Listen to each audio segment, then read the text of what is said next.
Posso fazer sua vontade, atender seu pedido. Moda que não sai da moda, Michel Teló parte 4. Em abril de 2013, venceu 2 das 7 categorias em que concorria no Billboard Latin Music Awards, um dos principais prêmios da música latina, que foi entregue em Miami. O brasileiro foi premiado pela música do ano, a música pop do ano, e por Aí Se Eu Te Pego.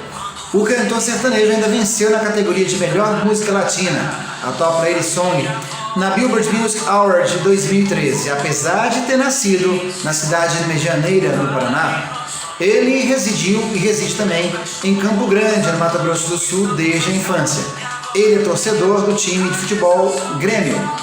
Seus pais, Aldoir Pedro Teló, conhecido popularmente como Aldo, e Leonida Delegrave Teló, conhecida como Nina, são gaúchos de Passo Fundo, possuindo a ascendência italiana, tendo sido por muitos anos donos de padaria e tiveram 3 filhos, sendo Michel Teló o filho do meio. Seus irmãos são Teotônio Teló, que é produtor musical, e Teófilo Teló, que é empresário. Ambos trabalham para o cantor.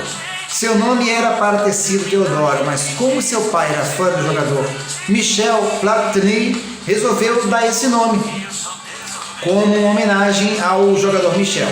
O Michel tem um apartamento em São Paulo, além de ter um condomínio e outros empreendimentos. Passo Fundo, no Rio Grande do Sul, e por aí vai. É sócio também de construtora na cidade de Campo Grande, no Mato Grosso do Sul, além de ser dona de uma editora de músicas. Essa editora que tem vários sucessos de muitos outros cantores. Essa foi a parte 4 da história do Michel Teló. Um abraço a todos e por aqui estamos conectados.